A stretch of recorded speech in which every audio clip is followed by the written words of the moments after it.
just like that, it's Wednesday night again. I'm changing my persona after that Oh, jive music right there at the beginning of this digging thing. you Yeah, know I what? was like, man, you hip cats, But at the very beginning of it, it just sounds so like 1960s, like early, Right? yeah, it's coffee house music. So, Hey, did you know that? Because now I have a subscription to this thing. Do you know that right before I go live, there's actually a little box that says "Insert intro video" here? Did you know that now? no. Yeah. So we don't have to we're kind of jerry rig it right now to make it work, but Oh, dude. Well, there's cool. literally a box now. It says intro insert video here and player intro. So I don't know, Oh, man. we can do that. Yeah. I'll try That it. sounds I'll like try it something we next probably week. need to investigate. Yeah, But right. all right. Well, to get the night started, and in our regular Wednesday night fashion, we'll start from the top. That's right. Tony's Hot Garage, blah, blah, blah, blah, blah, blah, blah, blah, blah. Okay. Tony's Hot Rod Garage was here at 1:12 p.m. Well, hey, What's up, what right? before we got to go full Bud Light on this one. What's that? Okay. Bruce Cultgen, SSR Performance, Buff Del Campo, Slant Daily Garage, 6th Street Garage, Buick Smith, Vintage Ventura Drives, Unity Motorsports Garage is howdy folks from cold and rainy North Carolina. It's cold and rainy Tennessee too. Yes. Let's see. Val 360 Jimmy is saying, how you doing, boys? Kerosene Cucumbers, the greatest name on the internet. Hi, everyone. Fab Race Mod Repeat. Hello from the Speed Oasis lair. Miss Cat G is here. Frizzell Racing. Bobby Frizzell is here. Hello, folks. Paul Pihui. Good evening, my fellow humans. Mama M3 in the house. So ready to slap some wrench on everybody if you get out of hand. Hot Rod Guy Garage. Russell is here. What's up, Junkyard D. Dean Stevenson, our Kiwi from down under. Nice. Yeah. Let's see. Levi's Backyard Performance, Eden the Gents and Lady Gents. Okay. The Dust Devil Garage, Danny Boyd, Val 360 Jimmy, KS Skyhawk, Jay Malone. I was just watching Ray Charles movie and your intro music came in. I thought it was part of the movie. And maybe it probably kind of almost fit right in there with Ray. Yeah. It's got that 60s vibe to it. Yeah. And it's like, I don't know, 60s coffee house mixed with The Incredibles, mixed with 1990s and maybe early 2000s. I don't know, family regular weekly show kind of deal thrown in there. Yeah, I don't know. It's got its own flavor. Michael Schmidt is here, Indirect Connection. And I think that's it. I think I'm caught up. But let's see. Michael Schmidt says, hello, Los Angeles. In the house, greeting you all. It's freaking 85 degrees here. Hey, dude, don't rub it in. Don't rub it in. Yeah, we do have this bummer series, or like part of the year where it does get cold, drizzly, cold, and did I mention cold and windy and rainy? That's usually like I've noticed January and February. Every time it's snowed here, it's been beginning of February. Late January, early February. Yep, that's when it's like the worst. Levi's got a really, really good question right off the bat. I have a tech question from EFI fella. Vacuum secondaries or mechanicals just started looking for carbs for the Triple Crown build. Always go mechanical if you're drag racing it. Always. Yeah. Yep. If it's more of a driver and you just want to drive around and go to car shows and swap meets and stuff, vacuum secondary is a great carburetor. Vacuum secondary is ideal for street use. Yes. Mechanical secondaries, it's not generally worth any horsepower. You'll never really see a horsepower number, but man, they're infinitely adjustable compared to the vacuum secondaries, and it's so much easier to operate. Yep. Yeah, right. Danny Boyd says that it's mechanical is probably better when you want to throttle be basically an on and off switch. Absolutely. And if you're going to do it, Andy beat me to the punch, but if you're going to do it, get a VRS. If you're going to do it, you won't regret it. And I promise you that. Oh man. Well, so okay, so Brooke, who is Dylan Levi's right-hand young lady, says, "What are you kiddos being for Halloween?" I don't know if this may sound sacrilegious or not. You guys can throw it out there, but my son and I are not participating in Halloween this year. We are going to go watch the re-release of Back to the Future in the movie theaters on Halloween. Oh, well. They're re-releasing it at the movie theater for the 40th anniversary, so you can actually see it in the movie theater. And it is one of the quintessential 80s movies that was meant to be seen in the movie theater. And I agree with you. 100%. Yeah, as a poor kid from the 80s, I didn't get to see it, so I'm going to go see it. Take my son. Those are mine. We went trick or treating last weekend. So Cash was Michael Myers, and what was cool about that is that I got the 10 hours of Michael Myers themes. I put one of those little boom boxes in his bag, so he had his own theme song as he walked around. It was he had the regular Halloween theme song going with him. Yeah, oh yeah. So I because it was a Bluetooth, so I took it off my phone and put it and just ran it on the on the little box that he's got in there. It was badass, dude. And people were just like, Michael Myers. So there was actually a guy in the Scream outfit here, that here right here, and they got a selfie together. So oh, okay, sweet. And that was for I guess we have like a Kohlerville magazine or newspaper, so they're going to be in that for whatever reason. But they were the best ones because all the rest of them were like fairies and like fairy dust and magic stuff. But those guys were like the best. True Halloween, Halloween costumes. Perfect. Yeah, it was awesome. Well, KS Skyhawk says here, I got what Six Smokies does and is. It's a cool thing for all involved. But what does Sick and Smokies mean, and where did it come from? It is a good way to hang out with your kids. Yes, 100%. Okay, Six Smokies. Okay, Sick is probably trademarked at this point. It is, but it comes from Tom Bailey, who's the guy that actually runs it. He was heavily involved with the first drag and drive events, which Six Smokies is a drag and drive event. All of the Sick events are drag and drive events. Yep. And he was heavily involved with the very first one, which was the Drag Week, Hot Rod Drag Week. And if you remember, he used to have this car called the 6 Seconds, right? Mm-hmm. And that was the whole goal, is he was shooting to be the first one in the sixes to run with an average of 6 seconds. And I think it was the second Drag Week. Yeah. But from there, that's where he essentially became somewhat famous from that, and then created these Sick events that were his events. So they're all called Sick something. So Six, you got Sick Week and Sick Smokies. And well, he also wanted to change up, because I got to talk to him in depth about this or this last week. His idea is that he wanted to take it away from being so much of a gauntlet. He wanted to have a little bit more fun, so he took some of the competition out of it, more focused on the camaraderie and the driving of it. So that's why where he's doing it like he did it in Florida, and like when it was a little cooler out, because Drag Week is always hot, it's always sucks.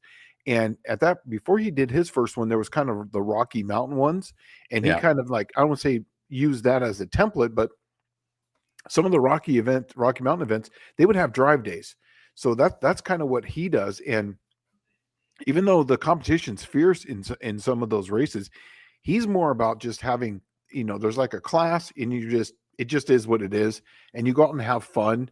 And it's more of just having fun than really and the Six Smokies was more about the drive than the competition. And I'll tell you that, because that was some of the best roads ever. Well, and so that's where the Smokies comes from, is that they went through the Smoky Mountains. Yep. That was the whole idea. That's why they did the Tail of the Dragon. It's all through the Smoky Mountains, which is the Appalachia. Here it was all throughout Tennessee and Western North Carolina and Georgia and Alabama. And right? all of these are going to have a theme. So like, I can't tell you what's coming up next year because I already know, but it's definitely going to be, everything's going to be a Sick, and there's going to be a theme behind it. So there's going to be another, you'll have like Sick Week, which is in, February, whatever it is this year. And then there'll be another one at the end of the year, which will be a themed event. So that's how he does it. He does one event and then a themed event. Yep. And so that's where that comes from. But I'm thinking, that's what it does. If you go back, let's turn the pages back to the 1960s. Okay. The 1960s, there used to be a whole bunch of car club events. And the one that kind of went away is what is evolved essentially into drag and drive.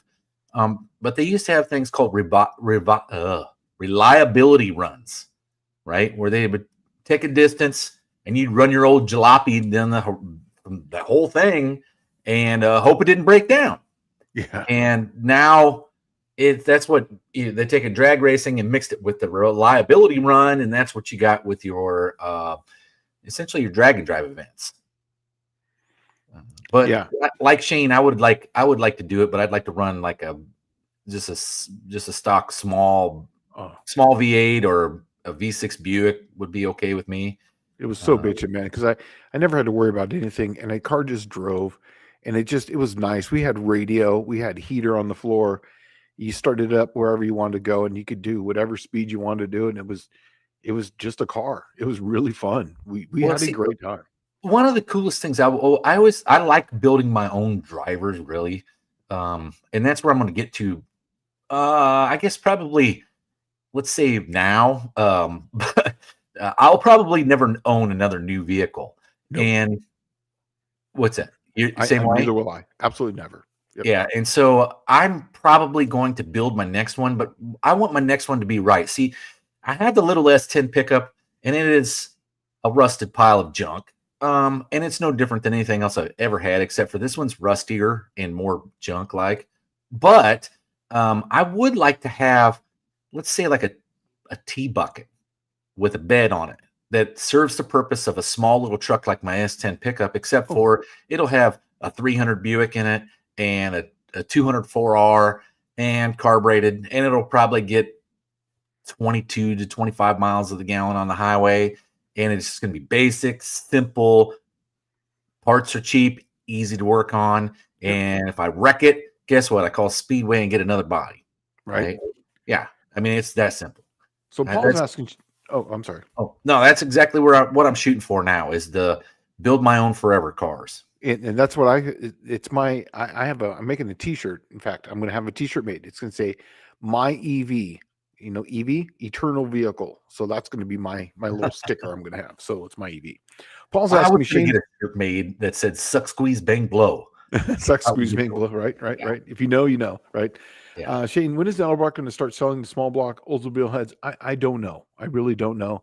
I can tell you, since we're talking about parts here, that this time next week, we'll be talking about all the new products that are coming out for SEMA and PRI, because I believe we give that to the papers on next Monday, since SEMA's is going to be right around there. So we'll be able to go part by part by part. What's going to be there? There's going to be some things that you guys will get to know about that are not in the catalog because they're actually going to be at SEMA because they weren't finished in time for the catalog, but that I designed and that are going to be at the show. And we'll go part by part. So that'll be next. That'll be next week. So I don't know, Paul. What I'll do is I will ask. And do you have a way to get a hold of Paul? Do you know Paul's phone number? No, I do not know how to get a hold of Paul. But I was going to say something here that I think may be of interest. I don't think Edelbrock is going to sell a small block Oldsmobile head. I don't know. They make the big block Oldsmobile head, but see the difference between an Oldsmobile is a short deck and a tall deck. Yeah. Right.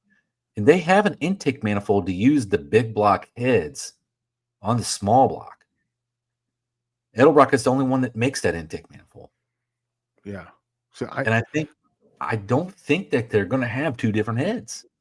I don't know. I did see the catalog, and I like. Before I comment, I'll wait until next week because I think there might be more to the story. So I don't know. Well, dude, okay, let's look at the logic behind this before I start going off too far in a weird direction. Yeah. The big block Oldsmobiles, you're looking at a bore of like 4 to 4.2 inch, I guess is probably where you're at. It's a fairly big bore, but it also has a really big stroke and it has a big wing because of that. But the small blocks, the small block Oldsmobile has gargantuan bores, right? Yeah. It's got like a 4.057 inch bore for the 350. and then it's got a 3.31 inch stroke, I believe is what it is, which makes it like, well, the 403 is the same way. It has that all the small block Oldsmobiles all have that short stroke, that 3.31 inch stroke. Mhm. And so the bore is the thing that changes. The 403 has a bore as big as like the 400 Mopar. That's It's awesome. like 4.3 something, Yeah. right? It's huge. I think those big block heads would fit on those small block Oldsmobiles just fine, especially for like bore clearance. Because I Yeah. believe those small blocks have a bore almost as big as the big blocks. Just different stroke. Right. Yeah. Miss Catchy saying that she loved the coverage on the Six Smokies. Thank you. It was a lot of work. Remember, those were very long days and extra 2 hours of editing and uploading. It was a long days. See if there's anything. Let me clarify. Keep on going through. See if I missed because we're a little behind, so I'm trying to catch up here. Michael Schmidt saying both of you guys pick a B horror movie to watch to not miss the spirit, like Black and White Frankenstein or Mummy Meets the Hemi or the Monsters. Oh, dude, I'm a super B horror person. In fact, I love all. I have them all. So actually, right above this is my studio. I have a drum studio up there. This year, I'm actually going to be getting my TV that I've always wanted up there. I'm getting a 100-inch TV. It's got a projection, but I'm going to put a TV in there. We're going to have surround sound. I've got a Clips auto surround sound, and we're going to turn it into a movie theater, and we're going to watch B movies pretty much every Friday night or every Saturday night during the wintertime. So we're going to have a B movie night up there because I have them all. I love them. Dude, B I horror have like movies. a huge pack of the B monster movies. Oh, you know, yeah. like the early Godzilla stuff, or like you have the I don't know. There's so many in there. My favorite one is the one, I can't remember what it's even called, where well, if anybody remembers way back in the day on WGN, which is the Chicago station, they used to be on cable in the 80s. And on Saturday mornings, they used to have like the weird monster movie show of the week. So they show all these like 50s monster movies, 50s and 60s monster movies. And I can't remember the name of it, but they're drilling into the side of this hill for oil and they strike blood, right?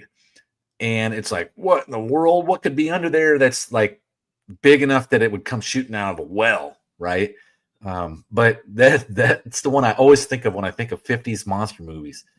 Yeah. But, Michael Switch and Chain, any takeaway on how to make a drag and dry better for yourself besides staying clear of walking animal meat? Yeah. Here's the thing: is get yourself get in a group that are in the same class. So if you're going to be running, say, from like 8 to 7 O's, because they put you in like that's the A, B, C, D, E groups. Okay, get yourself all in the same class. And then that way you guys all can carry different parts. That way you guys can show up at the track at the same time, run the same class, and then you change your tires and then get on the road at the same time. That way you're not constantly waiting for someone else to do an all run because they rotate. So sometimes the D group goes first, sometimes the C group, then the AB group goes, then gassers or however it is. The E group will always go very, very last because they're the ones that have the hard tire. So if you're going to do it, one, don't go into a fast class. Just go into it so you can see how it works. Get used to changing your tires. Get used to packing and unpacking your car. That's one thing I can't emphasize enough is practice packing and unpacking your car because you're going to do it a lot. And that way you know how it fits. It goes in and out.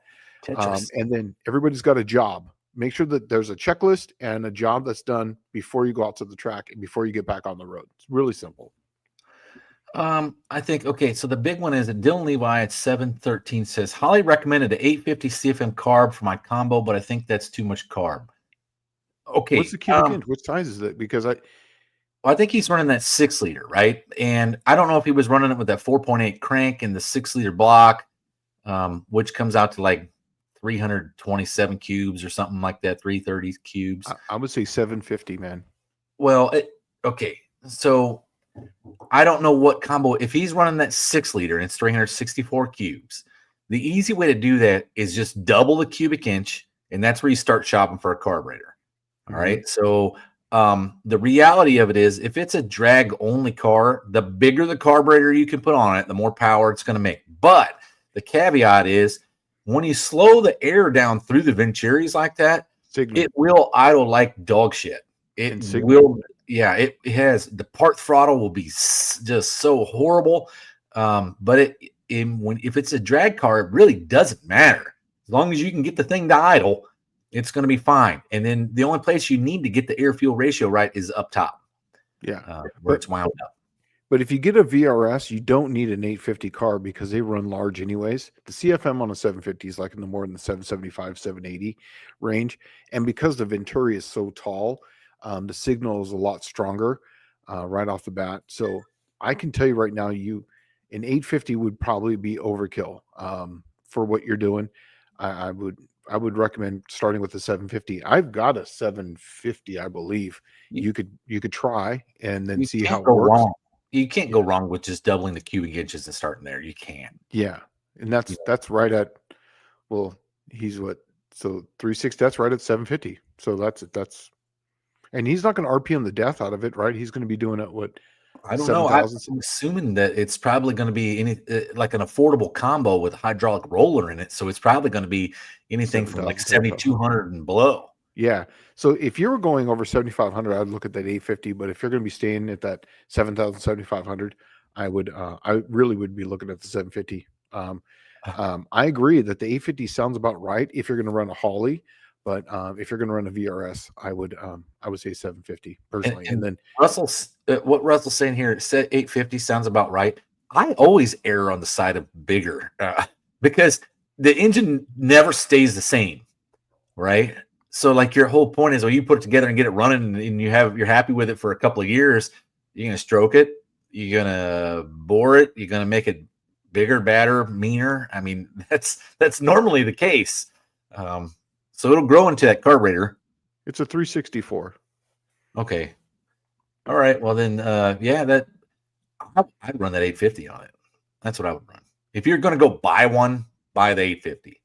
Yeah. But if you're getting a VRS, don't buy one. I got a 750. Try that first. Yeah. Oh, and you can be a hardcore GM guy and put a quarter jet on it. And get a 100-pound weight brake, right? Oh, in fact, talking about weight brakes. Sometime at about 8 o'clock or so, let's call it. We actually updated the rules. We actually hammered out some rules, and we have some updates for them, and what we're going to change for weight brakes.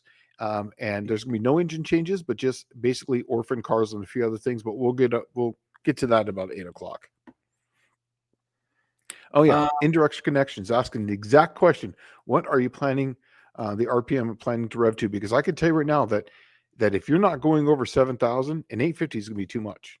I just, especially if your stall is going to be in the 3,000 range. I just don't see it working all that well. If you're not getting to those upper RPMs, it would be a much better performer and easier to tune with the 750. If you're running a VRS, I'm using only the VRS reference here. Oh. Paul Hui says, yes, they say they are. So I guess they're making a small block Oldsmobile head. That's kind of surprising. Okay, Ed Star Performance says Edelbrock needs a Hemi single carb intake. Well, you might want to hold off on that before you spend any money on that. Okay, because we got updated rules and there's a few things that's going to change. Okay. Yeah. And it's a good thing that Dylan's asking about carburetors and the whole 9 yards, because we'll put some of this stuff to rest. Okay. He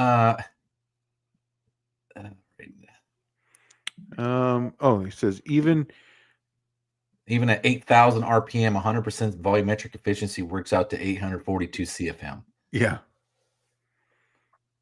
That's 100% efficiency at 8,000 RPM. So I have that 950 carburetor on my 364. And it's not happy. It's hard to tune, and I got way too much jet in it because the velocity through the carburetor is so low. Yeah, it's really jetted up.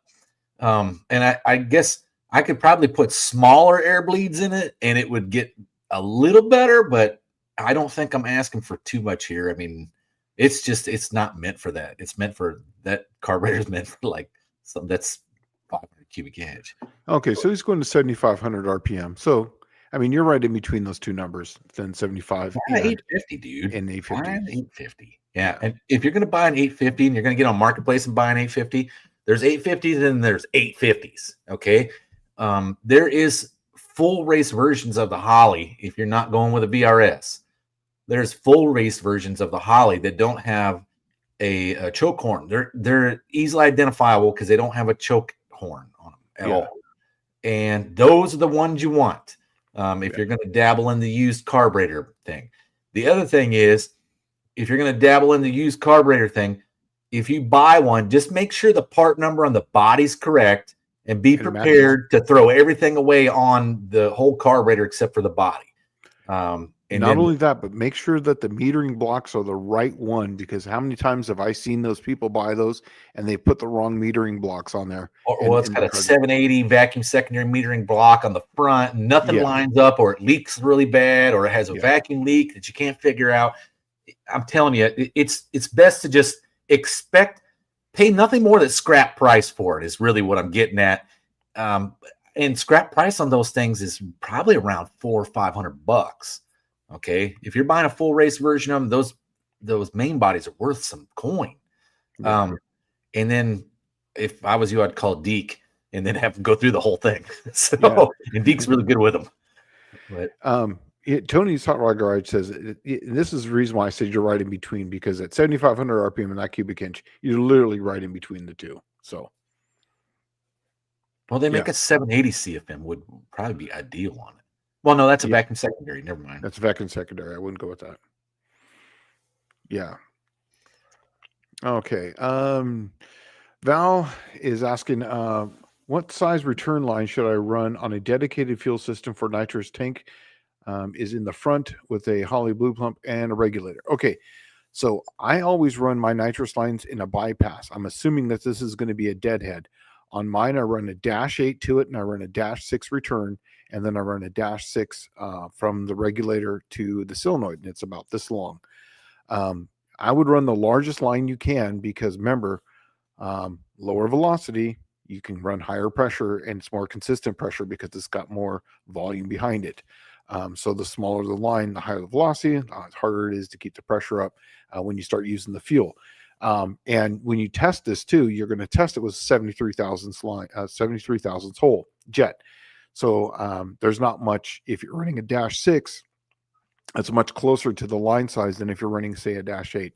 I would definitely try to run the biggest one you can if you're going to be doing that. SSR Performance is saying that the 650 VRS out of the box runs 708 in the yellow Malibu. Yes, I agree. And this is why I'm saying that. Really? That's why I'm saying the 750 is going. If you run a VRS, I am telling you the. Oh wait, that car is a 6-liter, isn't it? Yeah, that's what I'm saying. A 750 for what Dylan is doing is ideal. Believe me, I know. I tested these things. An 850 is going to be too large. Now, if you're running a Holly carburetor, maybe an 850 is be perfect. But I'm telling you, the VRS at with that cubic inch and that RPM that you're running, 750 will be absolutely perfect for it. Right. You would be almost a complete numbskull to make a carburetor these days that didn't bolt right on like a 6-liter LS and go.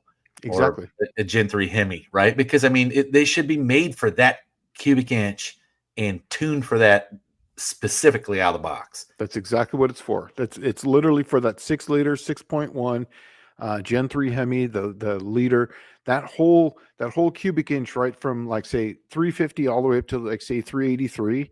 That's what the 750 is for. You bolt right on. It's good for 650 horse. In fact, I even said, remember, I've told the story so many times. We took a 750 carburetor. We had it on a 650 horsepower engine. We literally took it. It was running. It was still hot. We took it off, put it on a stock 350 Chevy that was in our Malibu, not Malibu, but our a Suburban, and we took it to lunch. And we literally took it off one, put on, didn't have to do any adjustments to it, and it ran fine between the two. That's how we qualified it, and that's how we did that thing. We ran that carburetor on so many different ones, and I took a 650 that was on a race engine and took it off and put it on my Slant 6, and I did nothing. I even videotaped it starting up. And it was just amazing how easy it started. So I'm just saying that up to 700 horsepower, 650 horsepower. The 70 is going to be just fine, up to 7,500 RPM for your cubic inch engine. It's going to be fine. Well, at 725, A Watch 2004 says, I'm wanting to build an S10 with either a 350 or 383 to run 708 mile and 11 quarter mile. And I want to build it so I can drive it daily. My budget that I'm wanting to do is $20,000. Dude, for $20,000, you can buy like 4 of them things and build that. Yeah. That's a pretty good, that's a big sizable budget. Yeah. All right. You could easily do, for that kind of money, you could easily do it. I mean, I would top a 0 off of there and then make it kind of tight. Yeah. It'd be kind of hard to do for $2,000, but I could easily see you having that thing done and driving for 4. Yeah, you just need 500 horse, and that's literally a 383 any day now. You could even you could build a 383 actually. That's what I was going to say. Is you could buy a 383 crate engine for $10,000 that makes 520 horse. I think we sell one too. Edelbrock does, and drop that thing in there, and it comes with a warranty, and it'll push that S10 along to that 7.0, no problem. Yeah, that's virtually any of the fast burn heads on a 383 is that kind of number, because it'll make about 500 horse and about 500 foot-pounds of torque. Exactly. In that little S10. And here's some interesting information that you may not know. I've been dabbling with the S10 stuff, and because I look at the one I got, and I'm always wanting to do something hot rodish with it, but it's like, dang, man, it's such a rusted pile. But did you know that they came with 8.5-inch rear ends in some of them? Really? Yeah. So instead of having that puny 7.5 and have to replace it with a 9-inch Ford, they had an 8.5-inch rear end, and like the ZQ8, the performance trucks that used to have like the 91 to 92 Rally Sport Camaro wheels on them. Do you remember those? Like the early 90s? Okay. Oh, yeah. That's a ZQ8 package. And if they came with a manual 5-speed, they got an 8.5-inch rear end. Wow. And then if they had like the ZR2 Performance Blazer, which was the 2-door Performance Blazer with the 4.3, it had an 8.5-inch rear end. So there is 8.5-inch rear end bolt-in options that you can throw behind an S10 and never have to spend like the big money. You can go to the junkyard and get those rear ends for $300. Well, I don't know if a rear end is $300 out of the junkyard anymore. I don't know. I haven't been there in a while, but yeah, they used to be $150. Well, you remember in San Diego? Well, San Diego, they were literally $70 takeouts at the Nirvana Way. They're on Nirvana Way. Yes. What was that? Pick Your Part. And so they used to be $70 takeouts, and I used to score them 8.8 Fords and 7.5-inch Fords with good ring and pinions in them for like $70 a whack. But it was $70, but you could now for me. When I buy with all the drum brakes and everything, it was $150 with the core charge. So that was because there was like a $45 core charge on top of that, and then it was like $110 for drum to drum, But if you got it with just the backing plates and then none of the brake parts, it was $79. Huh. So Clayton's toolbox. Oh, I'm sorry. He was saying the big block old heads have bigger combustion chambers than the small block. That's why they can't share the heads. That makes sense. With that shortest stroke, you'd need a small combustion chamber. It'll never build any compression. That's right. I bet that is correct.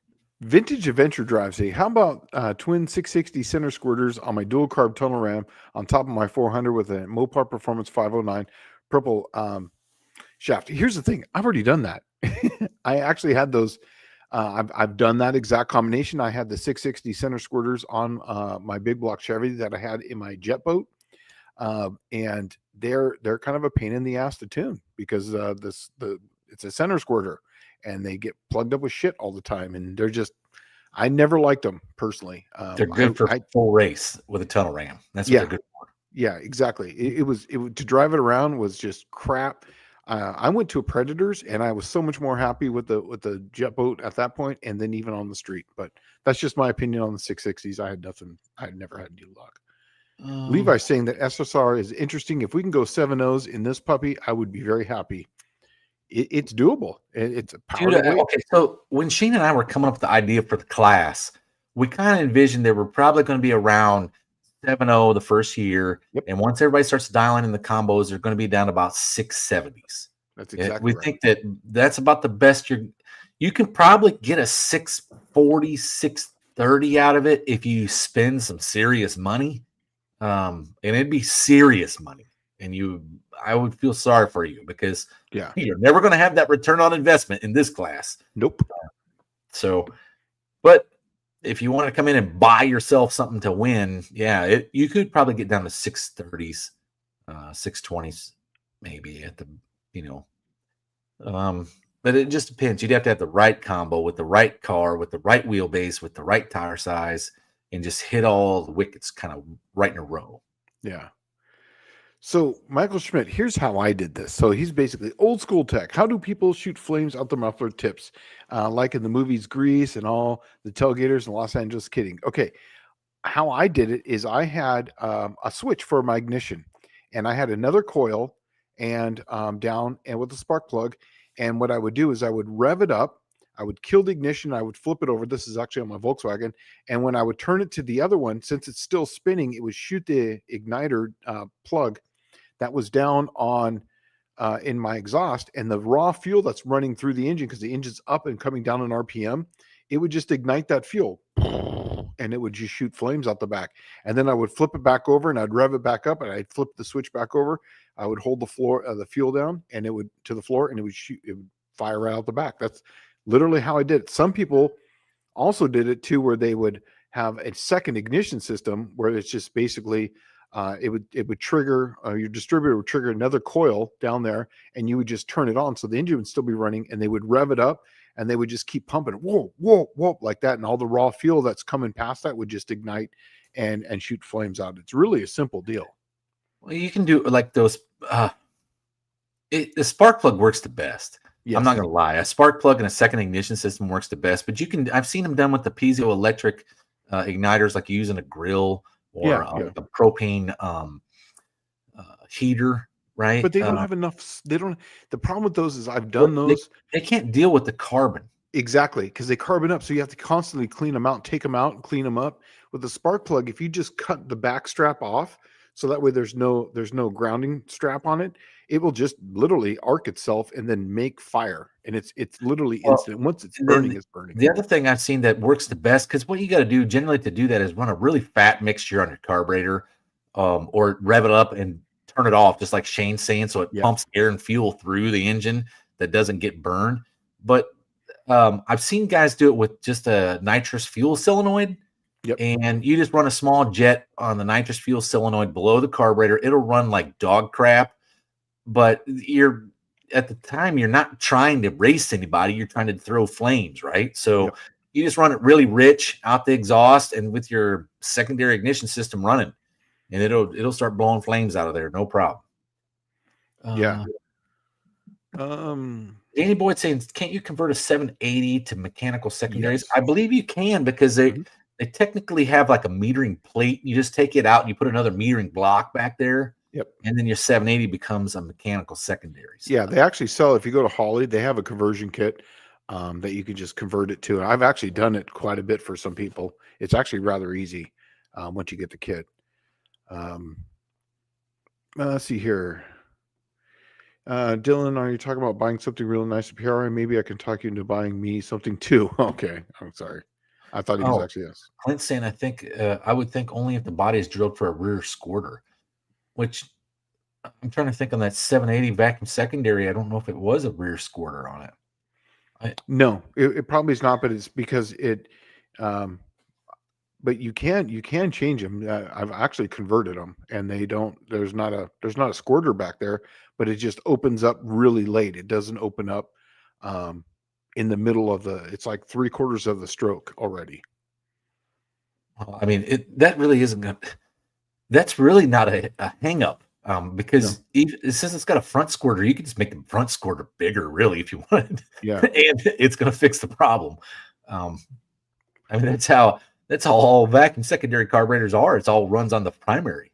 Yeah. So Holley used to make a 780 vacuum mechanical secondary. So yeah, Here's Andy. Andy's saying, I made 640 horse with a 750 VRS on the dyno. It will feed a 600 6-liter. I'm telling you, it made 650 on our dyno, and I saw it, and we took it off and put it on a Suburban and drove it. If you're going to do it, I'm telling you, the 6-liter, the 750 VRS is the way to go. And please quote me on that, because I'm telling you, if you're going to go to a Holley, I would go with an 850 then. Just because of how short the signal series is, and that as far as how the signal is. But on the VRS, it's got almost a half an inch more of Bernoulli effect inside there as far as where that is set. And it's much more efficient. It's using the fuel much more efficiently. It uses less fuel more efficiently and will make more power doing that because of the atomization. How it's working. Okay.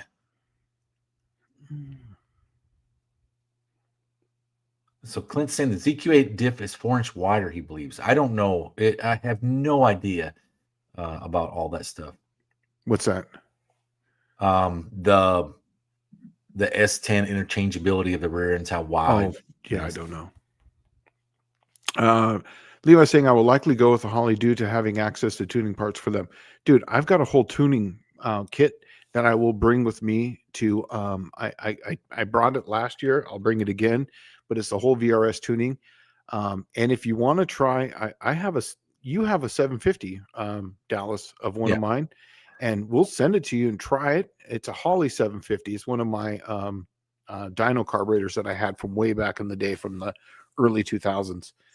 You can try that. I've also got an 850 Holley here too. And I've got a 950 quick fuel, and I got a 950 VRS also. So whatever you want to try, you can try. Well, I got to use that 750 first. It's got to go to the dyno first. Yeah. Exactly. 38 Racing Scenes Dallas, are those 4x4 model S10s you speak of? The ZR2 Blazer is. The ZQ8 S10 is not. But from what I can tell, I guess Clint's saying maybe that ZQ8 rear end might be 4 inches wider. The S10s were weird because they had two or three different widths. I don't know why. Maybe because it was easy to get out of something else. But I know, like in the later S10 years, the front suspension changed on them, and they went to like a completely different spindle, where it was essentially a 4-wheel drive set up on a 2-wheel drive without the axles and the torsion bars and all that stuff. I don't know. It was some weird setup, so they required a weird offset, making the axle probably wider. But so, I need to probably do this. I've been telling people to do this for years. I need to probably do this and sell this stuff. Okay. The GM 7.5-inch rear end, the small little puny 10-bolt that came in the Camaros, the S10s, all that stuff, it uses the same axles as the 8.5-inch rear end, right? Same spline, the whole 9 yards. The same way with a 7.5-inch Ford and an 8.8-inch Ford. Same thing. But what you find is those 8.5-inch bolt-in rear ends for an S10, they're very difficult to come by. But since it uses the same axles, the axle housing is the same diameter, right? And they're just held in with plug welds. So you just drill straight through the plug welds of the housing, and you press them out with a bottle jack, right? And then you take your 8.5-inch and you do the same thing, and then you press your axle housings, or your axle shaft housings, back into the 8.5-inch from the 7.5-inch rear end, right? And now you got an 8.5-inch center section with the correct axle width in the whole 9 yards. And all you did was clock it in there to make sure it was going to fit. Now, this can be done with the B-body axle with a G-body axle housing. And then so now you got a G-body 8.5-inch rear end, same like a Grand National or Oldsmobile 442 from 83 to 87, right? They're impossible to come by. They cost $1,200 for a housing. Then you still got to load them all up and all that. Or you can make one at home for about $250, $300 per rear end. And if you already have one of them, you only have the $300 in it. So making the S10 one is a piece of cake, because you just go get one out of a truck at the junkyard where there's like about a zillion. And then some of them will probably have pretty good ratios, and some of them would have a posi unit. So just press your axles out, your axle tubes out, and then press them back in, and you use that. That's what I thought was neat, was that plug weld. You use the plug weld to line everything up. because they're in the same spot. So you just press them back in, then you align it through the hole for the plug weld, and then go straight through it. And then all you do is once it's straight through, you weld the axle housing on the outside, because that's what you do for every race one anyway, because it'll spin the tube inside there. And then you pull your alignment dowel out, and then you just weld that plug weld back up. That's how I really want to do it. Just like, I would love to do a video on that, making an 8.5-inch rear end or a performance rear end for something that's impossible to get one, But US 191's any fuel consumption discussion on your recent road trip? Yes, I'm actually doing a whole video on it. I got back. I didn't want to do anything last week. I had some things going on this week.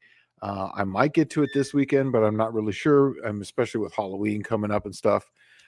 Vehicle weight, you already know the vehicle weight. I've already talked about 100 times. Tire size, everybody knows that. The altitude is, I think, what we went from 750 to 1,000 feet to 2,500 feet. We didn't get very high because we didn't really go much beyond that. He's assuming each track was 1 or 2 laps. There was one day I did 4 laps because I had nothing to do and I was waiting for the all run. So I just started doing laps, and I got the thing down to 1150 something. So I was happy about that. And yes, lots of idling. In fact, our average speed for 900 and something miles was only 35 miles an hour. That was our average speed for the whole trip. And I was able to do that because they have an app for that. As far as, you would start the app when you were driving, so that way they could actually track that you did the whole course. They would look at your map tracker, and then that it would tell you how long you were en route and your average speed. So we only averaged 35 miles an hour for the whole trip. So yeah, I'll be doing a whole video on that, but it's actually really good. I can tell you that right now, because every day we were driving, 150 to 200 miles, and I was barely putting in 6 or 7 gallons in the car. And some days, in some places, they only offered 87 octane. That's all it was in some of these, because they're really, really poor areas that we're at, and no one was putting in 93 or 89. So it was only 87 in some areas. And I did the best time of the whole time on 87 octane, believe it or not. Funny enough. So yeah. I have Rat Rod friends. Left Turn Garage says he has Rat Rod friends doing flames. They run away a whole second fuel system, but they are doing 30-foot flames. Yes. I don't want to do that. That's why I kill the ignition, and just the fuel running through the engine gets it hot enough, and it vaporizes it just enough. That way, when you switch it over, it's just firing that other coil, that other plug, and you can put one in each side, and it will literally shoot flames that way. And it's really simple. Well, Ron Ward is saying totally happy with my 780 3310-1, and Ron is a big fan of those carburetors. I gave him a 3310-2, I think, last year, which is like a 750, but it's similar. Springs make a world of difference. And then Andrew Nelson says the early 780 have the squirter bosses. You can drill and tap and add the pumper to them. Yeah, I did that too. And he said once you do that, the 780 versus the 750 is completely nearly identical. Yeah. And then Tall Garage said, I guess I'm going to have to get triple Webers to run Shrugs. Hey, dude, I don't think so, because we talked about this before, and I think you could run those Ford, 2300? You remember the carburetors used to come on the 2.3 liter 4 cylinders? It was like a 2 barrel. But Ford made one that was like the 4100 that was like a 4 barrel in a row, right? Yeah. Remember that thing? Yep. And I think that Ken could run. You could probably get knockoff Ford Motorcraft 2 barrels for like cheap. Dude, we have them in our trash can. They're the easiest carburetor to get, in the 300 to 500 CFM. And the bolt pattern, it takes all the Holley stuff, but except for it's got a pad up on top. So it's like it doesn't have any gasket below the fuel line. So it's like a bolt on top part like that. It's on top. It's really nice carburetor. I think that would be a good carburetor if you're going to run triple 2 barrels. The Weber is going to murder you on price. I mean, they think their shit don't stink. Buy the jets. You'll spend $300 in jets just to get the damn thing correct, and then emulsion tubes. The emulsion tubes are out of control. I think that 2300 is a better option because it came on such a myriad of Ford vehicles. There's all kinds of parts and stuff available, and people just take them off and throw them away. They got to be cheap, especially a Chinesium knockoff one. You'd think that thing would probably be like $50 for a new one. Ron Moore's asking, how much carburetor will single port 1600 air cooled VW support? Is 350 too much? It is too much, but I've done it and it does work. You just have to jet them way down. I jetted mine way down. It does work, but the Mikuni works better. That's the progressive system. Is it the Mikuni? Yeah, I think it's the Mikuni. So it's 2-barrel, but it's got the one and then the secondary. But that 350 does work, and it will work just fine. You just got to jet it down and get the power valve correct. Just put like a 2.5 in the damn power valve, so that way it just never opens until the very top end, and it'll be just fine. And that's how I jetted mine. Okay. Let's see where we're at. Ron Moore says he has 2 ZR2 Blazer rear ends with 342 posi. If anyone is interested, yes, they are 4 to 5 inches wider than a 2-wheel drive Blazer. But you could always do the press out that axle tube and press it back in and weld it in place deal. I think it would be easy, especially since it's like the same platform. It's going to have the spring perches in the same spot. You could literally just make a bracket to fit it all in there and then weld it back into place. Yeah. Andrew Nelson said the early 7.5 inches were 26 spline and the later were 7.5 or 28 spline. So you'd need the later axles because the 28 spline is what the 8.5 inch rear end is. Yeah. Michael Schwitz asking, Holly 4150 double pumper, isn't there 2 power valves? Not always. A lot of those would just run a power valve in the front, and in the back they would be blocked off just because the way they were calibrated is that after half throttle, then the secondaries would open up. Doesn't make sense to have the same power valve in the front and the rear. And do you assume vacuum twice and select power valves at half the vacuum? Honestly, if you're running this on the street, I would usually plug the back one. Now on the VRSs, we have them set up with dual power valves because they use the power valves because of the 2 intermediate circuits. We use that as a way to meter between the 2 intermediate circuits. But on the older Hollys that are only 2 circuits, I would recommend just running the power valve up front. If it's set up to where it's half throttle and then it comes in, you don't need it. Just make sure you're about 7 to 8 jets higher in the back on the main jets is about the average. Sometimes it's 6 to 8 jets depending on your engine, bigger jets, and it's going to work just fine. But I like power valves on front and rear, but I tend to have them come in at about quarter of a throttle in the race car because I'm only driving it in the pits and then flooring it, and that way I can kind of control how the fuel comes in. But on the street, I wouldn't worry about it. I would just run the power valve up front.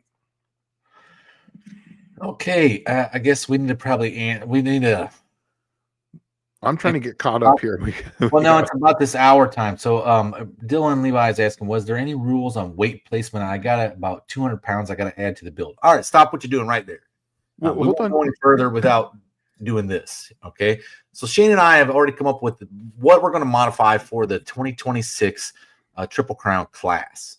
Yeah. Okay, and there's only like literally about 5 different things, but we'll explain every single one. So all the rules that we have in there now are still in effect as is right this moment. But and we'll have a revised rules that comes out before John announces when the No Name Nationals is going to be, and then John will have them posted on the website of when he goes live with the No Name Nationals around New Year's. That's when he tries to do it. Yeah. Okay, number 1. I know we've been talking about this, but number 1. Only orphan cars can run a straight axle. Okay, we determined that there is no real good cutoff year on that, and if it's not an orphan car, it has plenty of aftermarket support for. It has to have something. Yeah, we were talking about this, and it's like Falcons and stuff. All those cars have tons of aftermarket support because it's essentially the same chassis as a Mustang or a Nova or a Camaro. And most of that stuff is interchangeable. So the orphan cars is the ones that we would consider being the the problem children, where no one made any parts after they were essentially orphaned. Okay. And so the orphan cars are the only ones that's allowed to run a straight axle.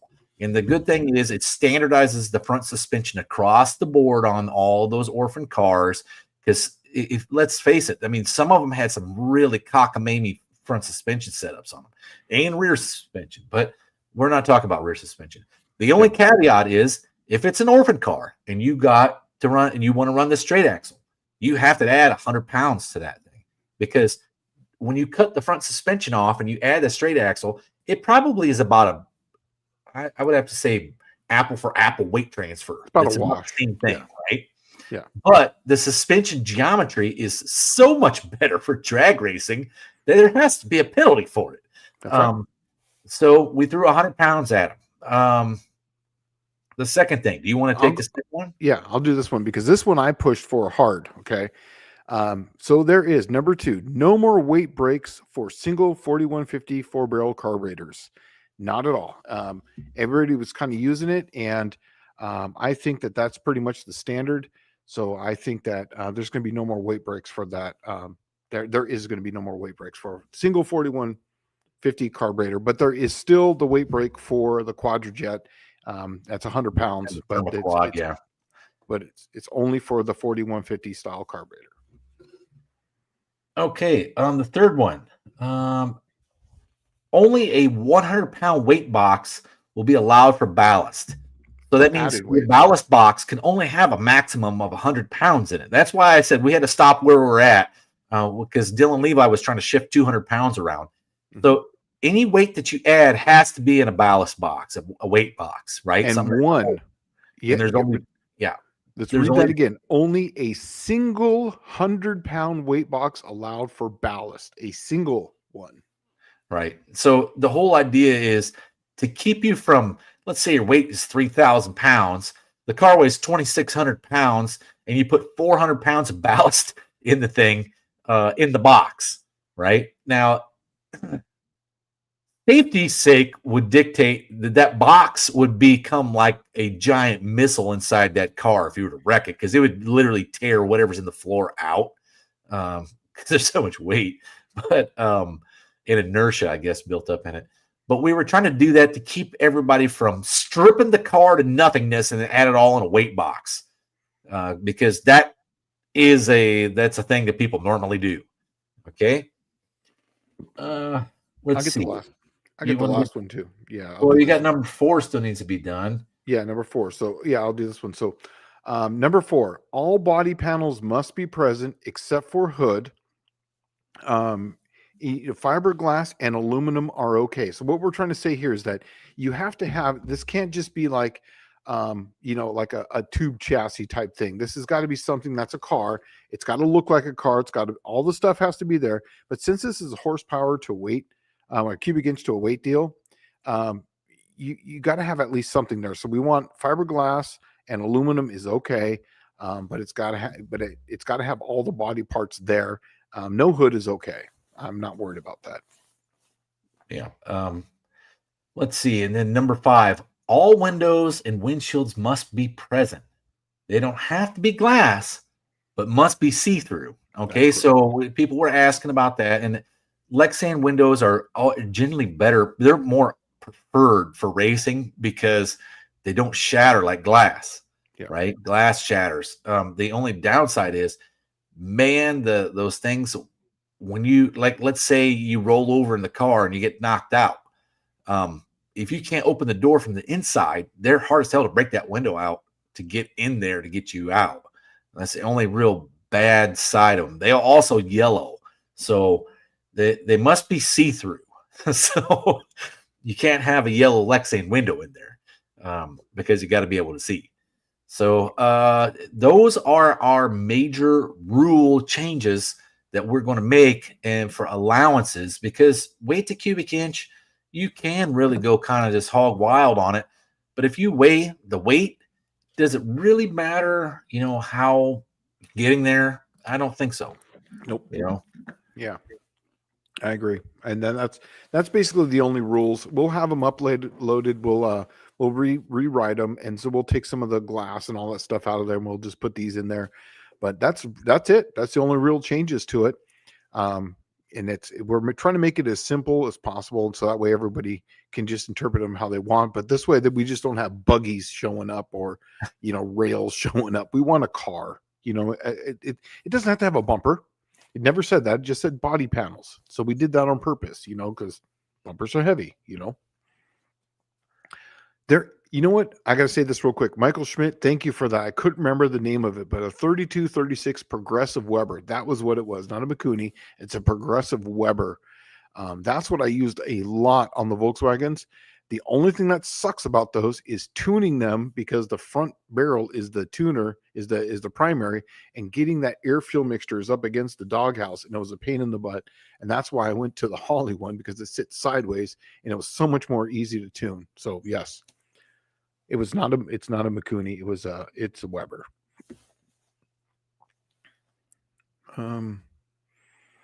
Okay, Clayton's Toolbox is saying, if you had a typical 500 horsepower engine with a Holly and you upgraded to a VRS with the same CFM, how much power do you think you would gain? Oh man, that's a tough one, because if they're both properly tuned, technically there wouldn't be any gain. Yeah, it's just how much fuel are you using to make the same power. Andy actually, when I gave the first ones to Andy, but to run on Casper, him and I were talking back and forth, and I said, dude, just put it on something out of the box to test it so it'll prove it. He put it on that 383. It actually made more power and made less fuel than that carburetor that was on there. I don't remember what it was. I think it was a Quadrajet or something else. I don't remember what it was, but it that's the whole purpose of the VRS, is that it uses less fuel to make the more power, because of the volumetric efficiency of how the carburetor works. Actually, just the brake specific of it is actually so much better. Okay. Dang. I'm going down, see if there's anything. I'm catching up right now. Andrew Nelson said, get rid of the glass rule. It makes weight. If it makes weight, who cares if it has plexiglass? That's what you don't have to have glass. That's what our updated thing is. Yeah, plexiglass. It doesn't have to have glass. You could want to have something there. And you just have to have windows in the car, and what they're made of is regardless. It's just got to be see-through. I didn't want to have people putting sheet metal up there. That was the whole point of it. It's still we want it to look like cars, And then mostly old parts, Ron Ward is saying, orphan car, anything built in Kenosha or South Bend. Well, I guess that's kind of if the namesake is gone, then it is essentially an orphan car, is the easy way to put it. Because I guess if you look at it, Nash got rolled into AMC, and then AMC got rolled into Mopar, but I don't want to make it that difficult. It needs to be like, if the namesake is gone, if you're running I know DeSoto became part of Mopar way early on, but if you're running a DeSoto, I would essentially say, I don't know if I should say it, because then it could be taken misconstrued.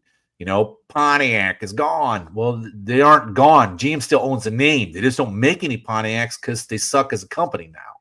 I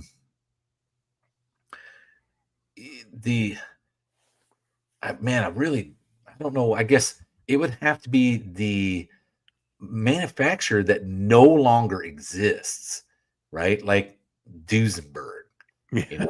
They're gone. They're literally gone. They didn't get rolled into anybody. They're just gone. Mm-hmm. But there's many of them that were made like that. Like your Studebakers are gone. They technically got rolled into AMC too, but they're gone. Willys is gone. But they technically got rolled into Mopar as well. I just like the namesakes that are gone, that were no longer supported. There is no parts for them.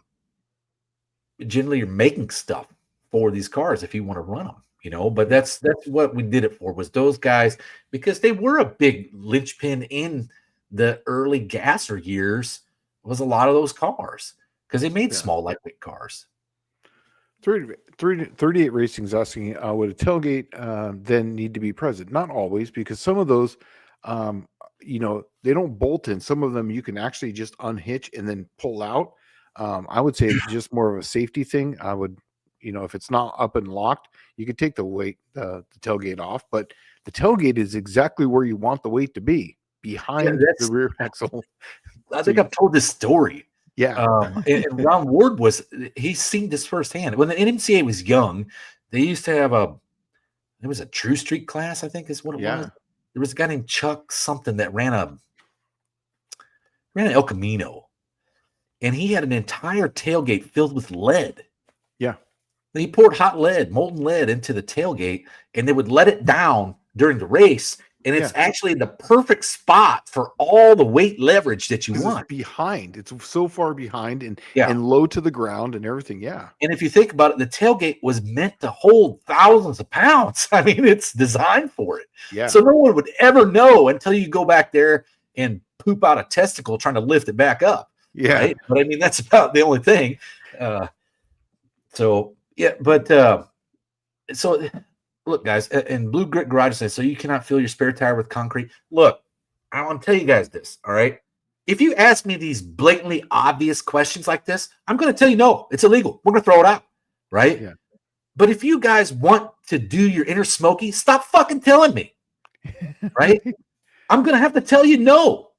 Yeah. But if you want to think around the rules, think around the rules. Keep it to your damn self. That's right. That's the whole point. That's the whole point of this. Just like when I did the rules for the monkey bike, I did it and I kept saying interpret the rules because we want innovation. But if you keep saying right here in this chat what you're going to do, then we're going to make rules so you can't do it. That's the whole point of it. Right. And I don't want to have 900,000 rules on the page. That's the whole point. Yeah. We want to have something basic and simple that only had like 20 different rules and everybody's ready to race. Yeah. And you want to throw some stuff at it, man. If it doesn't say it in there, then it's technically legal. But filling your spare tire with concrete and then it's held down by 1 5/16 bolt is pretty much a death trap. Yeah. Right? If you want to get whacked in the head with that crazy stuff, knock yourself out. But don't tell me about it. Here's a perfectly acceptable one. SSR Performance. So on an orphan car, and all cats for that matter, are the still complete stock rear suspension in factory location correct? Yes. The factory rear location still applies. We're only doing that because the front suspension, you might not be able to get parts for it. So, but you can always get a Caltrax. You can always retrofit it, but it has to be in the factory location for the front pickup points. That's why we said the pickup points. But yes, that still does apply. So the whole purpose of this is like, okay, for the only reason Shane and I even talked about it is that everybody knows I got this 63 Buick I've been working on. Okay. The 63 Buick has a different front suspension than a 63 Pontiac. Same car.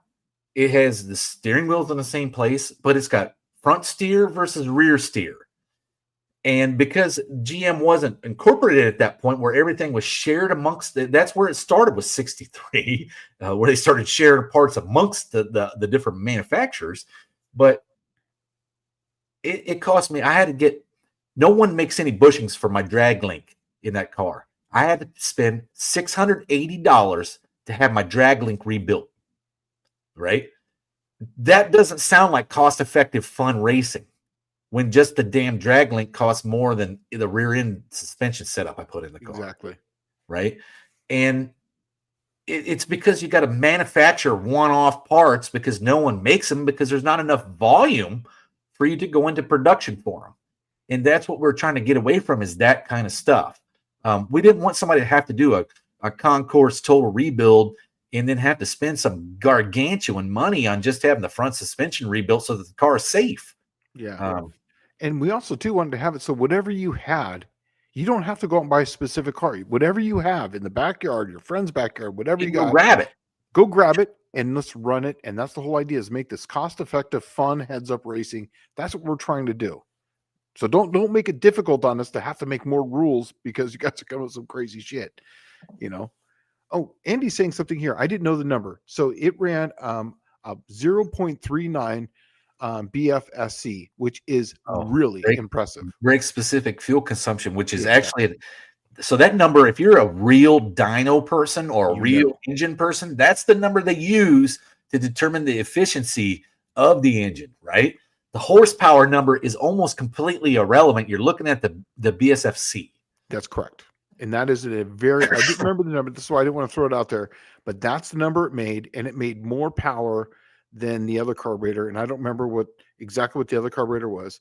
But it did make more power than that. And it was actually truly impressive on that. If someone wants to do it, if one of the mods wants to throw up Andy's video, I remember he was it was a 383. So if they want to throw up the video, throw it up, but go and check it out because it's very good. And, so indirect connection saying intakes can't be sheet metal, but can be any other material. Ideally we would want to be cast, yes. right? Because then it's cost effective. But they do have some plastic resin intake manifolds that are available for like small block Chevy, and I think make them for an LS and for a freaking Hemi. But those I would assume would be allowable. I feel that that's probably within the tradition of the class. The sheet metal intake, and then here's Ken is asking, what's the deal on the sheet metal intake rule right below that? So let me address this. At home, you can make a sheet metal intake. It would probably cost you peanuts for your combination, your car. You can also go, if we were to allow sheet metal intakes, and you're like, yay, I built one at home for peanuts, right? And because they're not all that complicated.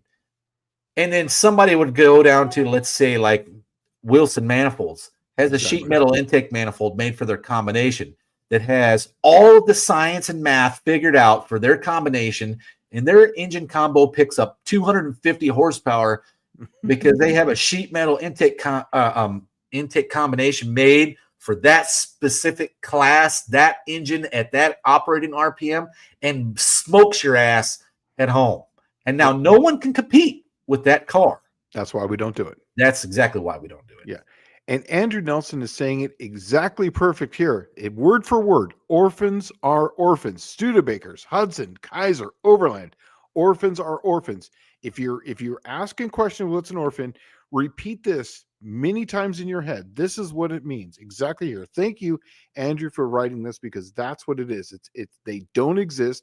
Like Dallas was saying, they haven't rolled into another vehicle or another manufacturer or whatever. These are the orphans. This is what it is. Studebaker, Hudson, Kaiser, Overland. There's actually, you can put Duesenberg in there, and you can also put like technically Rover is in there, because Rover disappeared in like 2004 and got bought out by some Indian company, and now they're mass producing Rovers. But I don't know anybody would ever put a Rover in this class. I guess if you had a Rover V8 Interceptor 3500, you could probably slide in here into the orphan class. But and I don't know, Edsel is really not gone. Edsel got rolled back into Ford when they failed. Yeah, it's the same with Pontiac and Oldsmobile and Plymouth. Yeah, Plymouth, same thing. Because let's face it, today, if Chrysler wanted to make a new Plymouth, they could. Yep. And I've been on this soapbox for years. I think what they should do is they should make like special edition stuff, right? And all the dealers, they're not Chevrolet Buick dealer. They should just be a GM dealer. And then what they should do is they should come out with like a 50th anniversary of the Smokey and the Bandit Trans Am, right? And so they make it just that 1 year. Just 1 year, or maybe two, but I would say 1 year. And you just roll that one car out. You know how many people be lined up to get that? Because the name, that's right, it carries some weight. And they don't do it. But yes, so Andrew is killing it there with the that's what the orphans are: Studebaker, Hudson, Kaiser, Overland. Yeah. Right. And we did that just because you can't get any parts. Not really orphan car, but any issues with running a Mustang 2 or an S10 front clip, etc. You cannot do front suspension changes. Your suspension pickup points have to be the factory setup stuff. Unless it's an orphan car. Right. Unless it's an orphan, and then it's only allowed a straight axle. That's all it's allowed. Is a straight axle.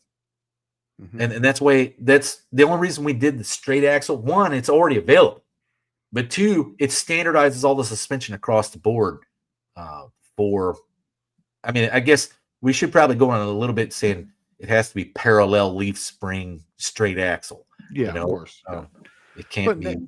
yeah, they know what we're talking. When we're talking about straight, axle, it's got to be leaf spring parallel. Nothing crazy. No, nothing like independent. It's a straight axle, literally straight, solid beam, 2 leaf springs in line with the frame rails. Here, once again, Andrew Nelson to the logic meter here. Edsel, Pontiac, and Mercury are not orphans. Perfect. If you have any questions, keep repeating that to yourself right there. That's perfect. Jay Malone saying that the entire British Leyland lineup. Yeah, that's true. Yeah, they all went away like 2004 about the same time. So, yeah. Can't use Rover V8 Dallas, no aluminum blocks, right? No. I'm just saying Rover. Yeah, you're right. It can't be an aluminum block engine. So, no. Yeah. Yeah. Yes, Oldsmobile is not an orphan either. Yeah, that's correct. So, he listed out is Kaiser Jeep. Jason's Garage is asking, is Kaiser Jeep? Kaiser was its own manufacturer by Henry J. Kaiser, right? And that's where you get the name, the Henry J. That comes from the Kaiser, Henry J. Kaiser. And Kaiser bought Jeep and then sold Jeep and then failed to exist any longer after that. And the reason why we say Kaiser is because the front suspension of a Kaiser, there's no way you're going to find any parts for that. No, you're not. There's no way. I know this because there was a guy in Southern California, and I was going to buy a Henry J from him. It had the factory front suspension on it, and I couldn't find parts for that thing at all. I would have to put a straight axle underneath it. In fact, that's what he said. He goes, yeah, there's a straight axle in there because there's no parts for that thing ever. Well, and looking at how the bushings are, there's no way. Jay Malone's bringing up a good point. DeLorean, yes, is an orphan. If you have a DeLorean and you want to race it in this class, you're allowed to have a straight axle. But remember, DeLorean is a rear engine car, is it not? Mid. It's a mid-engine car? Okay. Well, you're stuck with that suspension. And I mean, I know you can do it, but I think it's a rear engine, isn't it? Maybe it's a rear engine. I thought it was a mid. I pulled. Yeah. You're stuck using that rear suspension because it's got to be factory suspension pickup points. So good luck with the DeLorean. That was going to be a tough one. I'm actually going to look it up because it might even be transverse mounted. No, yeah, you're right. It is. Let's see. Look at this thing. Yeah, it is rear engine. Yep, it's rear engine. I pulled out when I was working at that tranny shop in Poway. I had to do a bunch of these DeLoreans, the transmissions on them. Well, they got some weird French engine. Yes. And then the transmission, I'm probably sure, is like some Getrag unit from Germany or something. I don't know. It's French? Yeah. It's crazy too, and it's a transmission transaxle kind of hybrid, and they sit back too. It's just how it's a crazy looking thing. But once again, I like this right here. This is perfect right here. I own 3 Henry J's, straight axles to the front, baby. Exactly. That's exactly. If I did a Henry J, that's exactly what I'd do, straight axle right off the bat. Clint said, isn't the DeLorean very heavy as well? I think so. It is a complete stainless steel body. Yeah, and it's ridiculously underpowered too because it's a V6. Yeah, I want to say it's only like 2.8 liter V6. That's some funky French design. So if you've ever heard of anything French that's fast, negative. No, they used to run stuff in rally racing way back in like the 70s and 80s. That was pretty cool, but I don't know what happened to the French. Like it's like they gave up on. I'm going to tell you. I rebuilt the transmission in that DeLorean, and one of the things we had to take them for drives, right?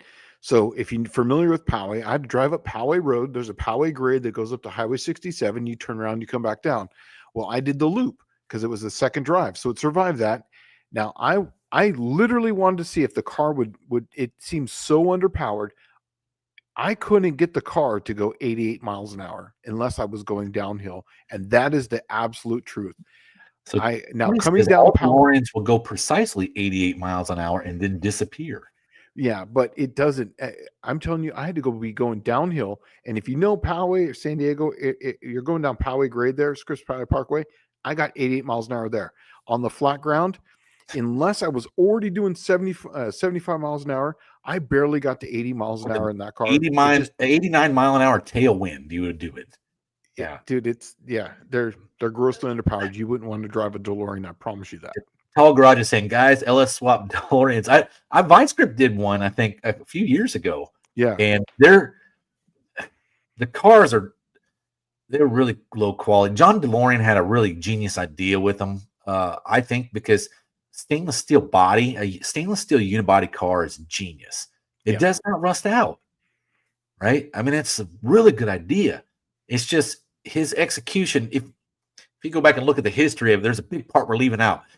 John DeLorean stuffed majority of DeLorean Autoworks up his nose, right? So, he was a cokehead.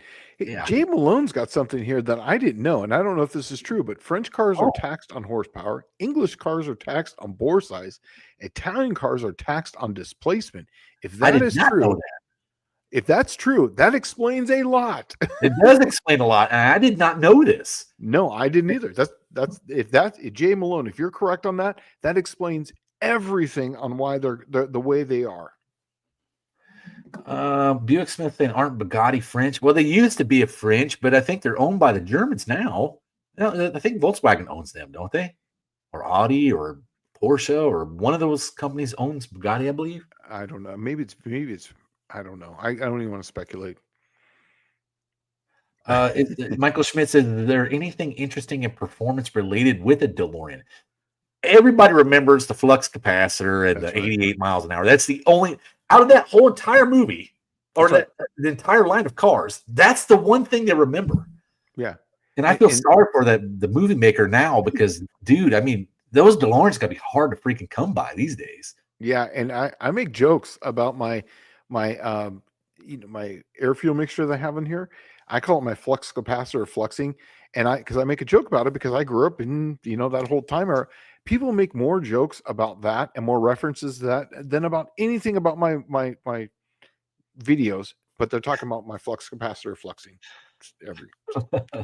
And Michael Schmidt saying something interesting here. American cars are taxed. Yeah, well, we don't tax them based on size, cubic inch, anything. They are taxed just for existing. That's why I always liked about drag cars. You can build whatever you want. It's like the model that you put on the shelf in your bedroom when you were a kid. Once it's there, it's like there, baby. And the drag car, they couldn't tax it. So if you hadn't noticed, about 3-4 years ago, the left side couldn't tax a race car. So what they do? They made it illegal for you to build one. Yeah, that was California. Yeah. That's the main reason why I left California is that in California, and this is the true. My house was regulated for commercial. The house that I lived in, the very last house, it was commercial, and so I was able. And since I was a certified ASE mechanic, I was able to work on my car. My new neighbor, who moved in just north of me up there, was hippity dippity, electric car this. And every time I worked on my car, now where I lived at was unincorporated, she would call the cops. Now the cops were the highway patrol. Highway patrol would come over and they would have to see that. Now eventually they figured it out, but they would have to see my ASC certifications. They would have to get the property to make sure that it was commercial. Otherwise, it was a $2,500 fine per violation that I was doing on the car for working on it.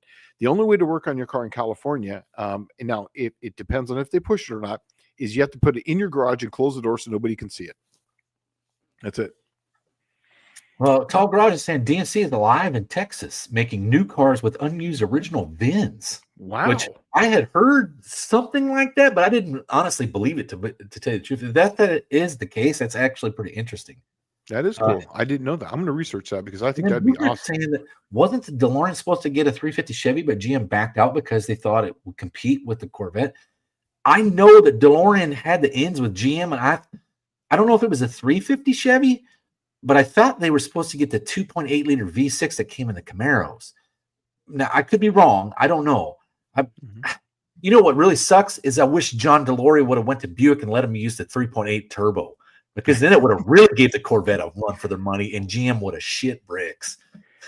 Andrew Nelson is 100% correct on the statement, because here's the thing. If you ever worked on a DeLorean like I have, you would run away. And that is the absolute perfect statement for it, because I've worked on them. I've had to take the transmission out. I've had to put the transmission back in. The torque converter bolts are just a pain in the ass. Just everything's a pain in the ass. And he's absolutely correct. And here's the funny thing. We put the thing in. Guess what stopped working? The windows. How do the windows stop working by putting an engine in and out? I don't know. I just know that the gull-wing door thing, that was such a big deal in the 80s. Like, remember the what was the Lamborghini Countach had those big swinging out gull-wing doors. And then it wasn't until I was watching Top Gear like in 2009 or 10. And who was the big ape? I don't remember his name. Clarkson? Clarkson. Yeah. He showed me what sucks about those. And I'd never realized it. He went in a parking spot and then tried to open the door with a car next to him. And he couldn't get out of the car. And I'm like, oh, dude, I'd never thought of that, because I've never owned anything with gull-wing doors. So it was just like, I never put two and two together on that. Yeah. We figured that out, but when we brought it into the shop, and you got a decent distance, you couldn't get out of the damn car. Just pain in the ass. Well, imagine on a 2-post lift. You're stuck in there, baby. You're stuck in there. You can't get the door out. Yeah. I was. And then not only that too, but then when you're sitting in the car trying to reach that door to close it, you got to put like the guy who owned the car put a piece of rope around it with a ball end on it, so that way he could grab it and pull it down. Yeah. So Miss Catchy saying that place is another planet. Yes, California was absolutely another planet. They were anti anything blue collar working. What was so sad is when the first time I went there in like 95, I guess, it was not like that. No, it was such an awesome place, man. All the car stuff was there. Where I lived at El Cajon, literally that whole valley was literally the mecca of automotive area. That was the King Shocks were there. Everything was in that whole there. There's machine shops, there's racing, everything. Well, that's where a lot of land speed record racers came out of that area. But the Bean Bandits were out of that area. If you know the Bean Bandits, drag racing history, they were out of El Cajon. Yeah, and so El Cajon was very top fuel and land speed record oriented. Yeah, and it was, and what happened was that they just basically tax you to death until you have to move, and they were just anti-business. They literally are just anti-business. Oh, unless you're a weed shop, sell beer, a liquor store, or who knows what. But yeah. Hot Rod Garage says, I've worked on many DeLoreans. Not two are the same. Good old Bosch fuel injection. It's true. He's absolutely correct. Yeah, man, I'm telling you, they're just we did two of them because I did one, so I was able to do the next one. Yeah, the bolts sometimes are either metric, some are standard, some were this like British stupid bolt that wasn't either metric or standard. It was something else. I've never even seen. Got the weird heads on them, right? Like the head where you're like, oh, dude, I gotta go buy a tool just to get this bolt out. Yes. And it'll have like a mushroom head with a hex torque pattern on it, but it's not hex torque pattern. It's got a different pitch. And oh god. Yeah, it was some crazy, and those were the bolts that held the engine to the transmission on 1 year the 1 year that I worked on had these funky bolts. And then the Snap-on guy came by, and it took almost 2 weeks to get the socket to get those bolts out. Dude, I would have got out the wrench that fits everything, the hot wrench, and I would have welded a fucking nut on that thing and taken it off. Yeah, and put new ones in it. I was worried though, because I didn't know what the threads were. They make taps. And I would have fixed it right there. But I would charge a guy like some gargantuan amount of money. But if it came back, man, it'd be so easy to work on. Right. Yeah. Jay Malone says, here's another one. That is why Jaguar engines have a long stroke and Ferraris have tiny V12s. Rover made an engine with such a narrow bore that it had one valve in the head and the second in the block. F-head engines. I didn't know that. I didn't know that either. That's some pretty interesting stuff right there. I like when new neat things that I've never even heard of come to light. That I become aware of them, because I love learning about stuff like this. There you go. Tony Hot Rod Garage says Wentworth bolts suck. F them. Right? Oh, that's what it is. That's what the name was. I think that's what it was. It was a Wentworth bolt. It was some crazy thing, British thing. Clint Street Machine said that I've said it before, but the roadside smog checks was the final straw for California for me. I'm telling you, they had the last year I was there, actually the last 2 years I was there, late at night, they on the freeway, they would rally you in and they would listen to your car. If it was too loud, they would write you a ticket for there was not even a limit on, just says excessive noise, and then they would smog your car right there. And then if it was flagged too gross, they would tow it. If it wasn't, then it would have to go to the referee. And my cars were so old I didn't have to deal with that, but they would still say your modified exhaust. They said it's a 1969 Dart.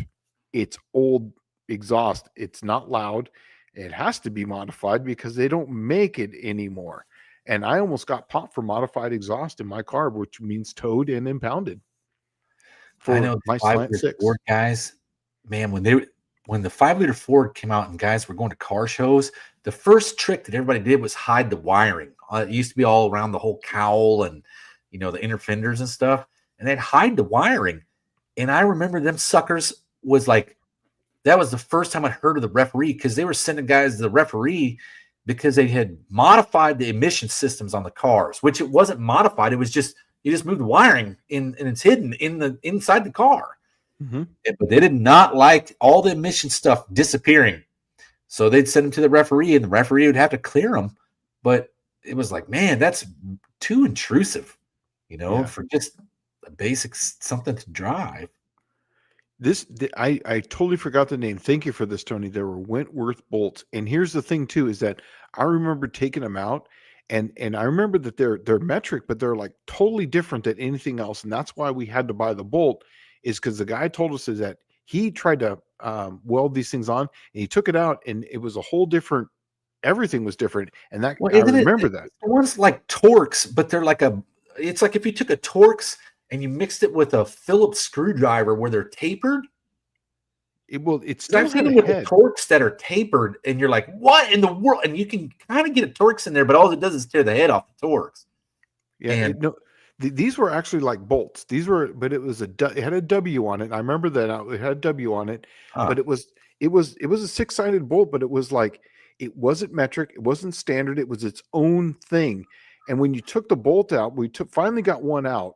And the thread pitch, when I had my little thread gauge, because I was going to do that, I was going to hot torch them and just, get them out. Like I was going to just weld them on there, but it was totally different. It was a completely different thread. And this, I didn't know that, but British metric has a different thread pitch than the Asian metric. So you couldn't even buy damn bolts for the thing. So that's why we had to buy the socket that fit that thing. And it took us almost 2 or 3 weeks to get the damn socket. It's ridiculous. Yeah. Yeah. I don't know. Those are the ones that where I can't, I've never run into weird stuff like that. I've seen those weird tapered looking, it looks like a Torx, but it's tapered on the end like a Phillips screwdriver. But if I have a problem where it's like rounded off bolts or whatever, I literally go right to the nut bin that you put like the old lug nuts in, or, just any old nuts. And I just pull them out of there and I weld them right onto the whatever that is and take them out. But there is, okay, let's scroll down. Dust Up Garage saying, do you have emissions testing in Tennessee? We used to when I first moved here. My county emissions tested where I'm at. I'm near Nashville. So, and I told Shane we emissions test, and it's the same as California. Same emissions test as California. And what happened was, all of the Tennessee as a state only had 9 counties that tested. They were all around the major cities, and Memphis being one of them. Well, a lot of poor people in Memphis couldn't pass emissions, so they just drive around with no tag on. Yeah, and drive out tags.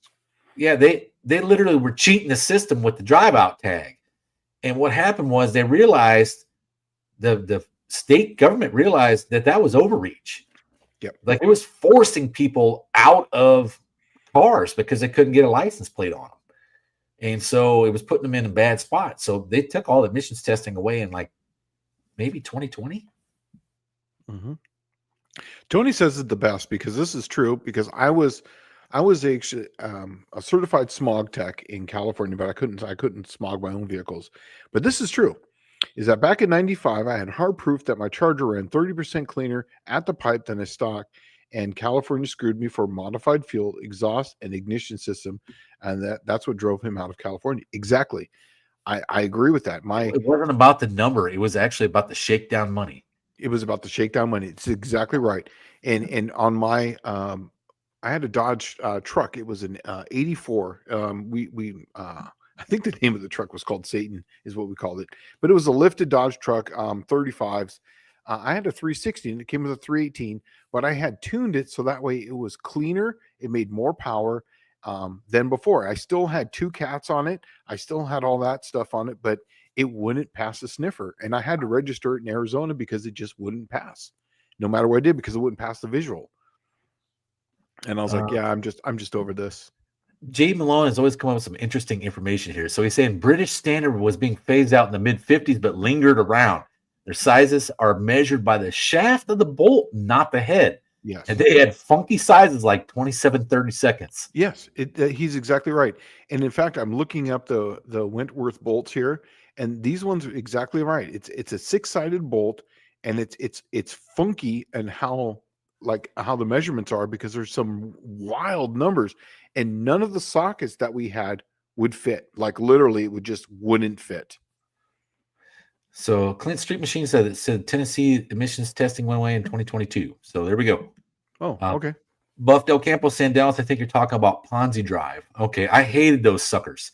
And what I found works the best in them is those tools that you can take where it's meant for screws that have like Phillips screw end on it, and it's a tool that you hit with a hammer and it smacks it and turns it. You know what I'm talking about? Mm-hmm. Where you break screws loose with them. Yeah. Okay. I found that works the best on the bolts because I couldn't get anything in there. You put the Phillips in there, and it's tapered like the Phillips, but it had like weird, like Torx head on it. Mm-hmm. And you just put that Phillips end in there and whack it with a hammer, and it would turn that bolt, and then you could generally just spin it out with your fingers. Yeah, I have one of those for the Honda rotors. They got the Phillips head on there. Yeah. You hammer it and it rotates it when under, and it just pops it out. And here's a little tech tip: if you ever starting to, even on a regular Phillips head, if you're actually starting to strip them out, take two ball peen hammers, put one ball peen hammer on it, and hit the other one, and it reforms it. And then that way you can get your screwdriver, hit it back into that, and it reforms your Phillips head drive, and then you can take it right back out. So if you ever start to strip it, hit it with a ball peen hammer, and it resets it. Sweet. I know. I've done that many times.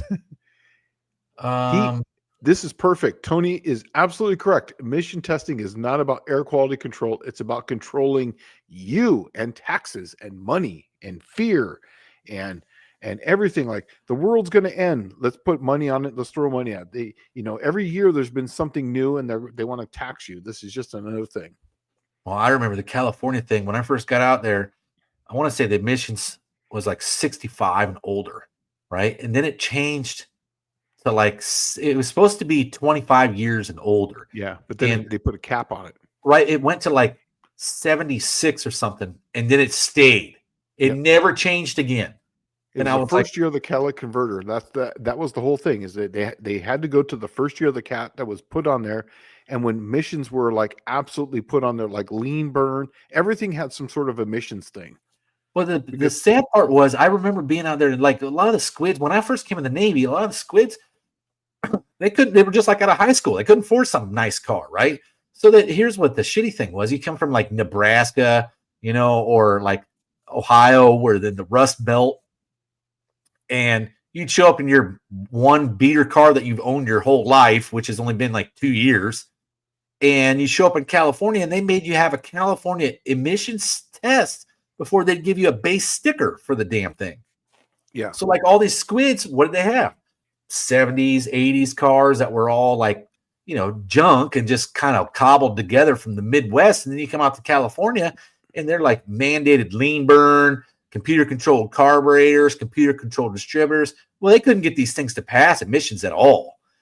And I'm like, hey, one thing I figured out when I got here to California was the junkyard is full, right?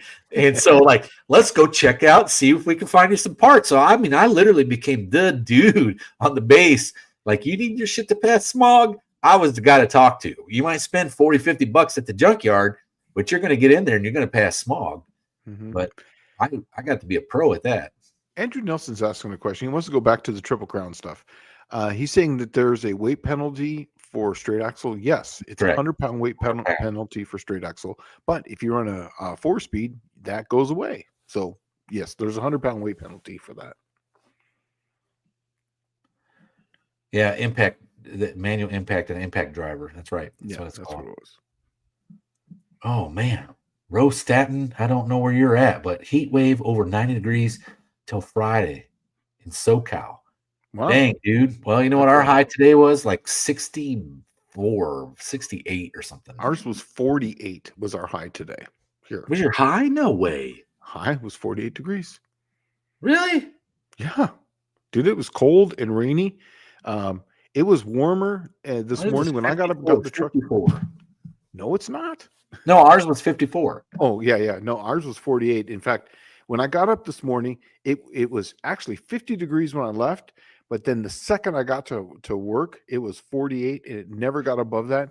And in fact, there was a guy who was driving a truck and he says that there's pockets of cold air coming through. And he goes, he said this to me and I didn't believe him, but then another person said, he goes, he swears that it looked like flurries were hitting his windshield because it was coming down so cold because of how cold the air was coming down, but didn't have time to freeze because it was just constantly raining. But he said there was little specks of what he thought was flurries coming down. And I was like, there's no way, but it feels cold enough outside to do that.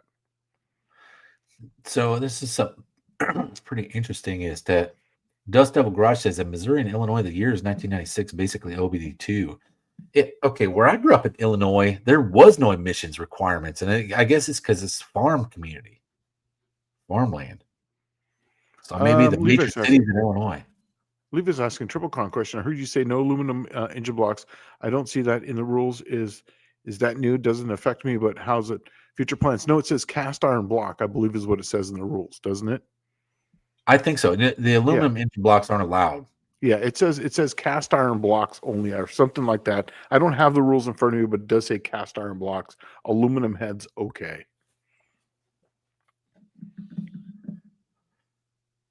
Yeah, exactly. Andrew Nelson says, Levi, iron block is in the rules. I know that we put that in there for that reason.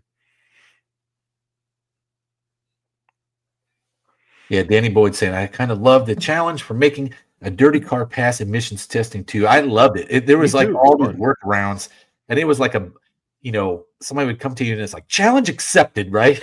Yeah. You're like, all right, we're gonna gap the crap out of these plugs and we're gonna fucking get them hotter, right? So, but you would try every little trick in the book.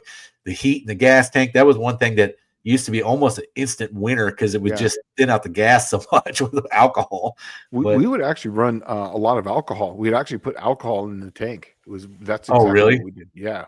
It used to be like you go get the can of heat and just dump like 2 cans of heat in it, and then no problem. But most of the time, what you'd find is here's what I hated about those computer controlled emissions cars. A lot of them were computer deleted, right? They'd delete all the stuff and they'd have like an old Quaterjet on it and an HEI distributor in place of the computer controlled stuff, and it would run fine. And it probably, to be honest with you, ran better than the computer controlled stuff. But when you'd go put the distributor back in and the carburetor back on it, the timing could be set at like 0, 4 degrees before top dead center. And you're like, golly, 4 degrees? How's this thing even fucking running going down the road, right? Like, it has nothing.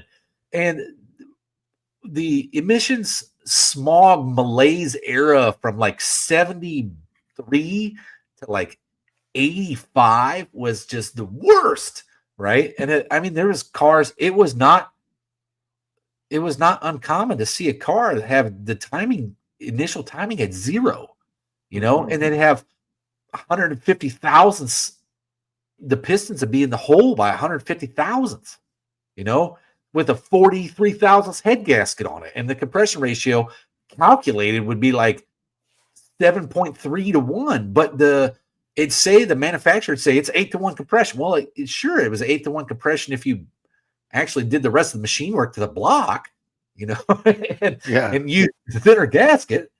But it was weird stuff like that where, and I'm telling you, you'd pull that computer controlled crap off and you put just like a regular quadrajet on an HEI distributor and set the timing on them properly and adjust the carburetor, and that thing could pick up 30 horsepower. Easy. Yeah. There's a few people saying that they don't like Andrew was saying that 100 pounds for straight axle is too high. They are slower than A-arms. Already 100 pounds is 14 horsepower. SSR is saying that he doesn't like the weight penalty. I don't run a straight axle, but here's the thing is that you can get, I know that you can, by the time you drill holes in the straight axle and you can do all that, there's going to be it's going to be an advantage because you can raise the car up. You can actually get weight transfer better. That's what we were thinking of, is that not necessarily, this is not quarter mile racing. We were expecting it to be weight wise a wash. Yes. Right. But because you're going to gain advantage because of the weight transfer. The weight transfer, and then the simplicity of it. Yes. Of that suspension. And it's such a short race. It's only 1/8 mile. If this was quarter mile, things would be totally different. But we have to think of it as an 1/8 mile. It's just an acceleration for 1, 2, 3, pretty much. So, and that's something that can be refined over the years. But I mean, we had to start somewhere, and everything is based on 100-pound weight penalties. So that's what we have so far. So that's where it's at. It's a 100-pound weight penalty. But if I agree with, I was going to say, I agree with Levi on this one. Andrew, I'd say that you need as weight for your student, I imagine anyways, but the straight axle, it also allows skinny front wheels like a dragster style wheels. Exactly. And that's the whole point, is that you can sometimes on those run no brakes up front. They literally just spindles. So you have a massive weight advantage with that. And you can run super tiny little wheels up front. So that's what I was thinking of when I was doing the whole weight advantage for that, or the weight add for those. Oh, Dust Devil saying that when his kid was 71 satellite, had to go through emissions in Missouri because 71 was the first year of the EGR. My 66 Dart, the Cookie Monster, that car had to go through through emissions when we first got it. And in 1966, that car came with headers from the factory. The only emissions on it was a PCV valve. That's it on that car. That one didn't have a vacuum advance. It didn't have it just was a mechanical advance, but it had to have a PCV valve. There was a PCV valve on the car, and it passed visual inspection. That car, not with those exact headers, but with headers like that, it passed emissions like that. And it had dual exhaust on it, so the sniffer only had to go in one side. So it passed.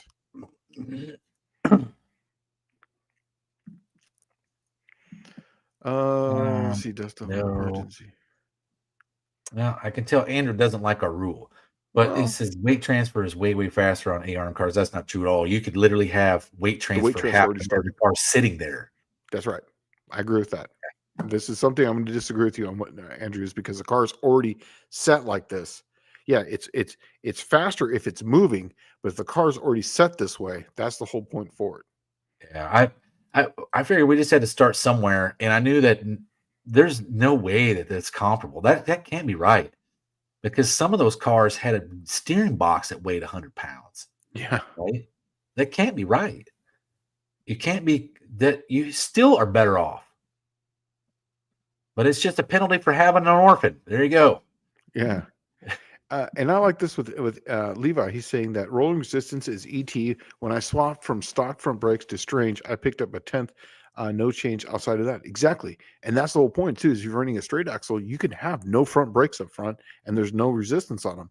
On the Cookie Monster, I have to hit the brakes twice before I stop, because they have little springs on them to open them up when they're sitting there. I do that for the whole rolling resistance thing. I agree with you. When I went to my Willwoods, it picked up a 1/10 just from that. It's our performance sin. I don't think that the single 4150 shouldn't be gone. He's talking about the 100-pound weight break that they had for running a single 4150.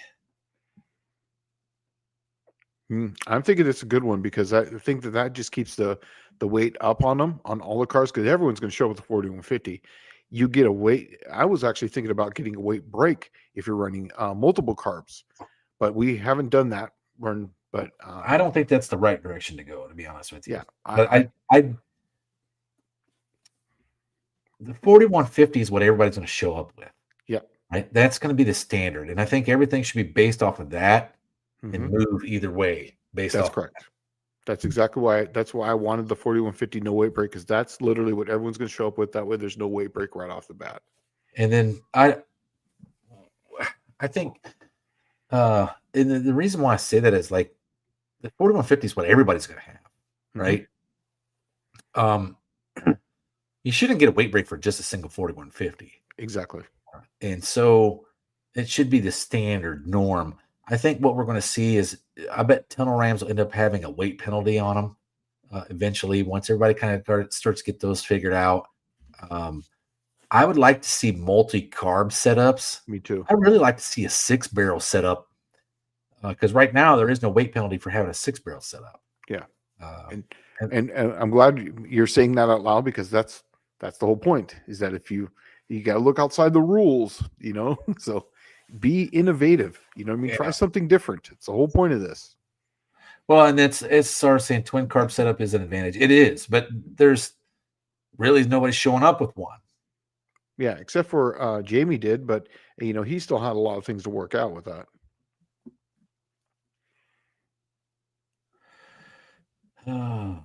Yeah, Andrew Nelson, I totally understand. You're not arguing to argue. He's just owned 25 straight axle cars. No, I get it. I really understand that. I understand what you're saying. And Tall Garage is saying inline 6 weight break, please. Negative. Tony's on his way out. Thank you, Tony, for stopping by. Like always, man, I can't believe we got 8 minutes left already. I know it's flown by pretty quick. Blown. Yeah. And we may end up refining some of the weight breaks because if it's like super heavy weight for you guys, but I don't think any of the orphan cars are going to have a problem like with weight. Most of them are really lightweight small cars. So they might be having weight anyway. Buick Smith on a spread bore, you do get a weight break, AVS style. That is anything that's going to be like a spread bore type thing. That's 100-pound weight break on that. A Street Demon, no, that a Street Demon is a 4150 style.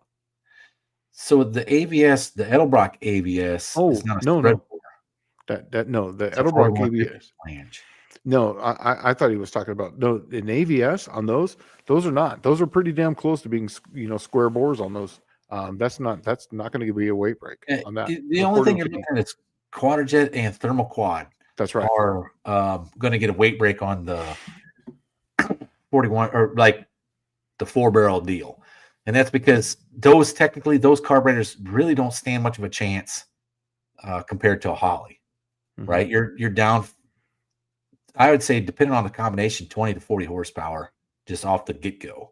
And then you got to still get the linkage and everything worked out. If you haven't noticed, what we're trying to do is gear some of the rules towards the effort of building the car. Yes. Over, the, I guess, over just doing the push and the easy button. Yep. Right. Exactly. And that's what we're doing. That was the whole point of this is we want to have people make great content building the cars, think outside the box, not just do your stereo cookie cutter, boom, boom, boom, stamp them out. We want to see you guys have some fun with them.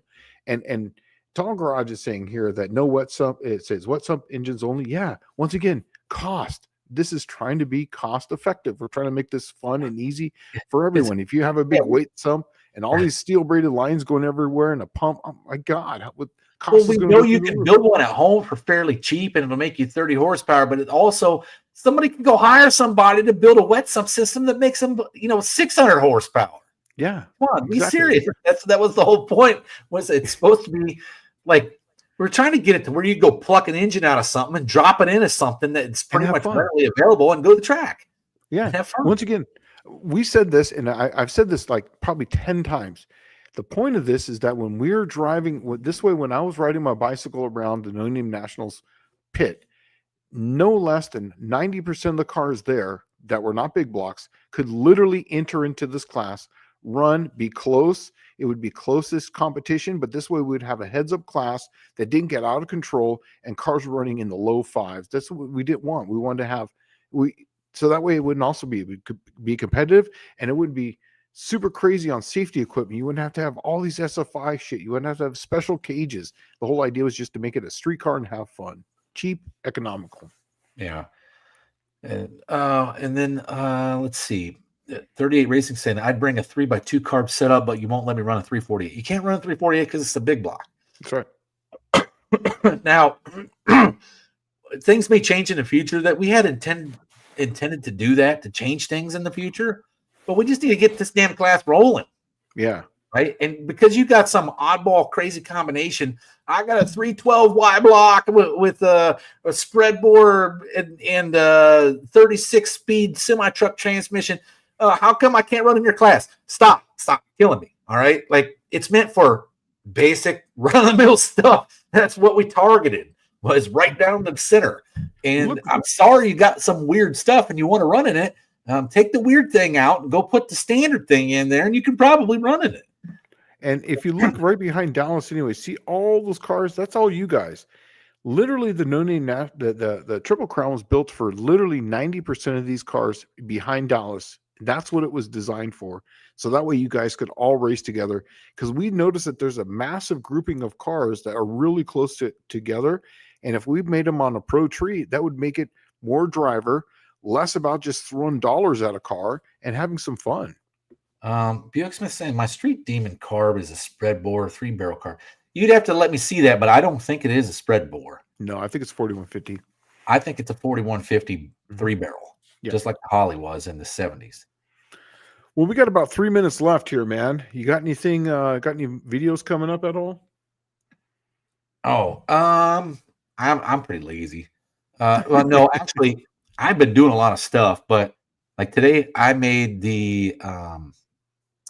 like the best patch panel I've ever made in my life today. And it was because yesterday I was working on my 63 Buick. I'm getting all the body work done because no one wants to watch body work on. Anyway, the quarter panel was wrinkled to death. It was wrinkled so bad that I ended up cutting a piece of it out, and I was just going to hammer and dolly it straight. And I realized there's no way. It's been pulled and heated and stretched and hammered so many times that it literally had like 3/8 stick of Bondo on it. And I'm like, my God, so I ended up just cutting it out, and I made a patch panel, and it literally falls in the hole, right? I mean, it literally, I guess you could make one real small and it'll fall in the hole too, but this one like falls in the hole and everything's real tight and it's all up against it. So it's going to be easy to weld. Oh my God. I'm so impressed with myself today. But yeah, I'm kind of burnt out on making videos. I literally did one every day for maybe 10 days. I'm kind of over them right now. I do have one coming out that's going to be the fuel mileage for what did the Lizard King get in mileage, so that way you could do a cost-effective drag and drive with your daily driver and be the slowest average time down there and not care, because everybody loves your car and they would be cheering you on. I could hear them yelling for me inside the car while I was going down the track because I thought it was awesome. So yeah, other than that, and then I got to put one last comment out there before we get out here. SSR Performance Boo Hoo Hoo says that we have the heaviest combo possible. We lost the only weight break, maximum cubes, and coil packs. So sorry, buddy, but yeah, that's just I don't know. The whole idea wasn't to kick anybody in the nuts. It was just to set a standard. Yeah. And it's not that heavy, really it's not. I mean, you're talking, well, I mean, you are packing on the pounds there with having coil packs and maximum cubes. But I mean, you do have maximum cubic inches. Yes. You are running a distributorless ignition.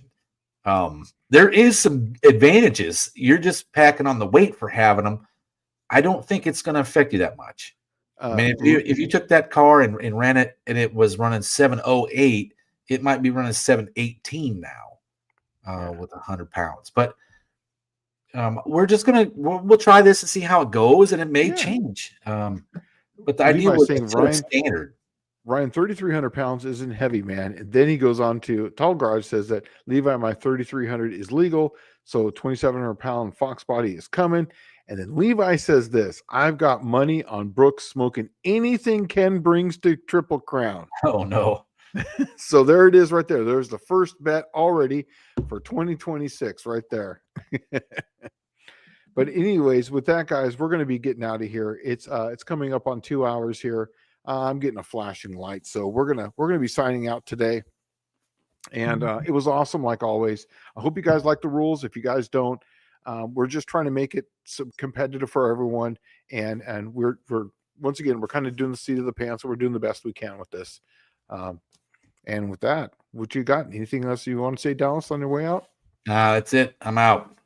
I'm wiped out. I'm ready for bed. Me too. I am too. But with that, you guys take it easy. Remember, next week, we're going to have all the products that are at SEMA PRI. We're going to talk about those at about 8 o'clock. And with that, go and see Mr. Wilburn on his channel at 7 Central this Friday. And I think it's going to be a Halloween special that he's going to be having. So you guys take it easy. We'll see you guys next week. See you later.